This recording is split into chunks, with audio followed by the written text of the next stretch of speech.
Et bien bonjour à tous les malades, c'est Lucas et aujourd'hui on se retrouve pour une vidéo pour la review du chapitre 1064 de One Piece. Donc on perd pas plus de temps, on va y aller tout de suite. Donc les gars, dans ce chapitre il s'est passé des trucs de fou. Déjà le début, c'est littéralement la suite du chapitre 1063.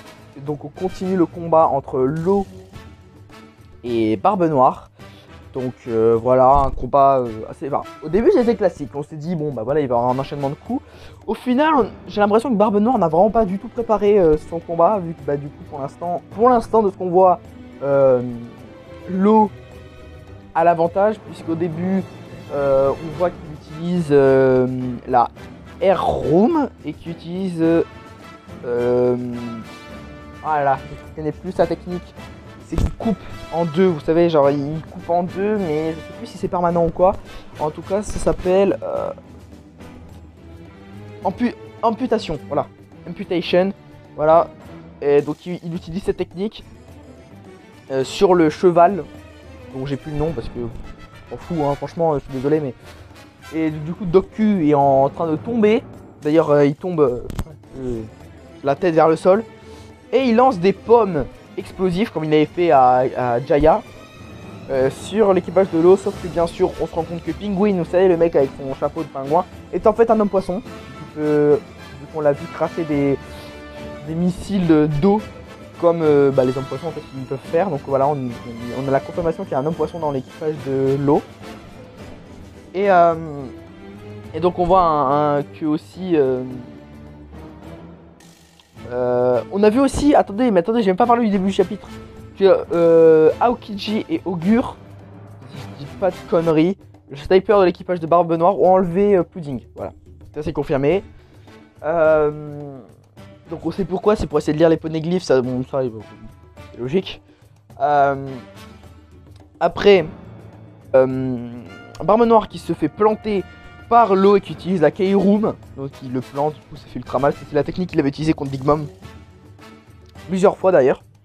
J'ai l'impression que là Law il s'est habitué à son pouvoir parce que comment dire, il l'utilise sans être fatigué, sans paniquer ou quoi. Vous voyez, je sais pas si vous voyez ce que je veux dire. Et donc il se bat et tout, mais on a l'impression que vraiment Law a l'avantage, on sait même pas comment. Alors moi la seule chose que je peux dire sur ça, c'est que je pense qu'il a l'avantage à cause de l'eau glacée qu'il y avait à North Blue, parce qu'il vient plus de North Blue. Peut-être pas Beppo, je suis pas sûr, parce que du coup lui c'est un Mink, mais peut-être qu'il a migré là-bas, je n'en sais rien. En tout cas, ça c'est la première partie du chapitre qui est franchement...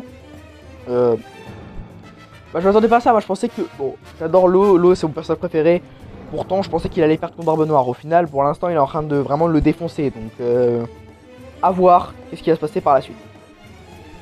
Deuxième partie du chapitre, on retourne à Egghead et on se rend compte qu'au final, personne n'a été blessé au niveau de Bonnet et Luffy. Par contre, pour éviter que Kuma, le Kuma policier les reconnaisse au niveau du faciès, ils se sont transformés genre en jeunes pour Bonnet et Jinbei. Par contre, pour Luffy et Chopper, ils ont été transformés en vieux. Voilà, hein. Surtout Luffy. Hein. Ah, là, il a pris cher. Hein. Et donc, elle raconte que elle veut pas blesser son père, malgré que ce soit pas lui en fait, tu vois. Pourtant, Jinbei rajoute que Kuma était un empereur c'était un roi tyrannique et tout. Qu'il était méchant, qui s'est fait rejeter par son peuple et tout, qui a failli se faire exécuter, sauf qu'au final, comme Vegapunk s'est intéressé à lui, il est devenu grand corsaire, mais en échange, il devient un objet pour la science. Donc voilà, hein, c'est un peu l'histoire de Kuma. Le seul truc que Bonnet dit qui est faux, en fait, c'est que c'était pas un roi tyrannique. Voilà. Par contre, Bonnet ne comprend pas pourquoi il s'est vendu à la science. Parce que la peine de mort ou donner son corps à la science, c'est la même chose, vu qu'au final, techniquement, on sait pas, parce que du coup là, on sait pas même pas s'il est mort. Et techniquement, nous, on pense qu'il est mort. Enfin, on l'a vu, ou son mental, ils avaient tout enlevé, ils l'ont transformé complètement en robot. Alors après, ça se trouve, ils ont réussi à le reboot, on n'en sait rien. Ça se trouve, ils ont réussi à retrouver le vrai Kuma. Pour l'instant, on n'en sait rien, on n'est pas sûr. Mais donc voilà. Troisième partie de chapitre. Ah non, non, attendez. Attendez, j'ai oublié de parler du sabre à laser. Oui, parce que tranquille, bonnet et tout, ils ont un sabre à laser. Alors, j'ai chopé un sabre à laser. Littéralement. Hein. Donc, bah voilà, ça c'est vraiment la fin du deuxième partie du chapitre. Troisième partie du chapitre, cette fois-ci. On retrouve l'autre partie de l'équipage qui se font emmener par le Punk 02. Qui a l'air d'avoir changé complètement d'état d'esprit depuis que Punk 01 a dit non mais emmène-les-moi. Et là, Punk 02 a fait ah ok. Et du coup maintenant elle arrête pas de sourire. Vous regardez toutes les cases du chapitre à sourire. Vraiment. Il n'y a pas une seule fois où elle est genre. Voilà, c'est vraiment tout le temps. Vous ne croyez pas à les regarder.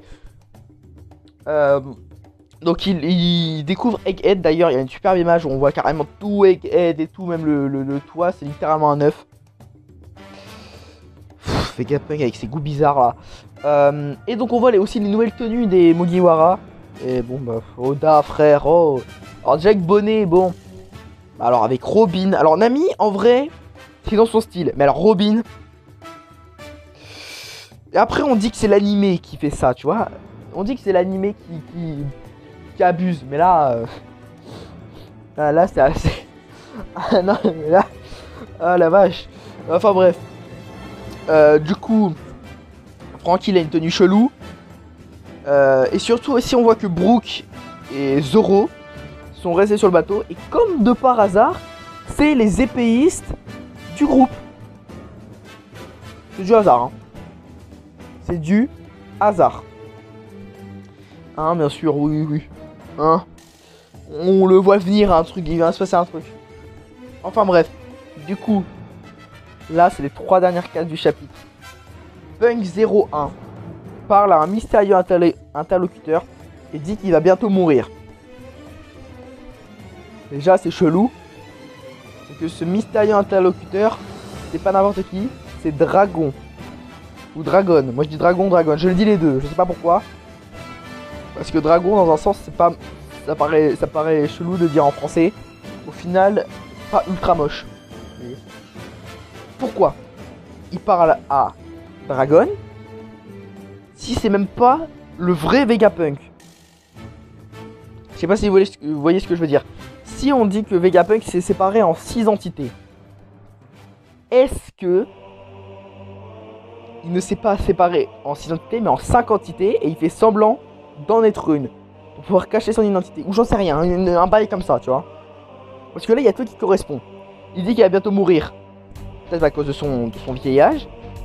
C'est un homme, en tout cas à ce qu'on a vu, hein, donc pourquoi pas Vegapunk se serait caché dans ses créations entre guillemets. Ou alors c'est son fils. Vegapunk a un fils. J'en sais rien, un fils, quelque chose qui est malade ou carrément Vegapunk lui il est pratiquement immortel alors que son fils non. Et lui il va bientôt mourir. Et ça se trouve son fils est allié avec l'armée révolutionnaire mais pas Vegapunk. Et du coup Kuma pour son dernier souhait quand il a protégé le Sunny, c'est pas Vegapunk qui l'a réalisé mais c'est Punk 01. Est-ce que c'est possible cette théorie? J'en sais rien. Oui, j'ai balancé cette théorie sans mettre l'accent théorie. C'est parce que je viens d'inventer. Voilà. Et j'en ai une grosse qui arrive. Donc c'est comme ça qu'on finit un superbe chapitre que je vais mettre une note de 9 sur 10 parce que là c'était excellent. Et donc on va passer à l'instant grosse théorie. Instant théorie. Bon, à part la théorie que j'ai parlé avec Punk, moi je la compte pas comme une théorie parce que le problème c'est que c'est vraiment... Il n'y a pas vraiment d'argument comme ça, juste balancer ça, parce que si ça arrive, c'est cool. Mais là où j'ai des arguments, c'est au niveau de la suite des événements entre Law et Barbe Noire. Pour moi, le combat est beaucoup trop facile pour Law. C'est pas normal. Barbe Noire a beau être dangereux grâce à son fruit et tout, là il se fait défoncer. Je suis désolé, mais tu regardes le combat, même avec son fruit genre des trous noirs, il ne fait rien. Parce que j'ai pas l'impression que son pouvoir marche. Enfin, on l'a jamais vu marcher sur des épées. Par exemple, tu vois là, il a imbibé son épée de son fruit. Est-ce que s'il touche l'arme, il y aura plus le fruit? Je m'en souviens plus s'il avait fait ça avec le Bicento de Barbe Blanche ou si c'était sa main qu'il avait touché, je sais plus. Mais tout ce que je sais, c'est que si ça marche pas sur les armes, bon, ce qui est un peu con, l'eau il a quand même une arme. Donc t'as beau désactiver le fruit qui est à l'intérieur, il peut quand même te planter. Tu vois? Donc c'est complètement. Donc en fait c'est pour ça que je me dis mais en fait Barbe Noire il est mal. Et c'est pour ça que pour moi, Aokiji va débarquer et va freeze tout l'équipage de l'eau. Alors peut-être pas l'eau, mais en tout cas tout son équipage oui. Pourquoi? On rappelle que l'eau a dit cette phrase. Allez tous dans le... Enfin, a dit à Penguin et à l'autre de son équipage d'aller se mettre dans le sous-marin et d'aller sous l'eau pour se protéger. Qu'est-ce qui va se passer si Aokiji gèle la mer? Soit ils pourront plus remonter, donc du coup l'eau sera en 1v, tout l'équipage de Barbe Noire. Ou soit carrément il va freeze le sous-marin. Et Aokiji menace de les laisser comme ça si l'eau ne se rend pas. Si il se passe ça, enfin se rendre ça veut dire crever quoi. Si se passe ça, ça serait une masterclass. Pour moi c'est parce que là pour l'instant le combat entre l'eau et Barbe Noire il est trop facile pour l'eau. C'est pas normal. Donc c'était l'instant théorie très court, mais voilà. Et donc les gars, j'espère que vous avez aimé cette vidéo. N'hésitez pas à liker ou à disliker si vous n'avez pas aimé. N'hésitez pas à me donner votre avis dans les commentaires sur la note du chapitre et qu'est-ce que vous pensez de ma théorie finale. Aussi, n'hésitez pas à vous abonner parce que samedi, il y aura une nouvelle vidéo sur la revue du chapitre. Donc nous les gars, on se retrouve à la prochaine. Bye les gars.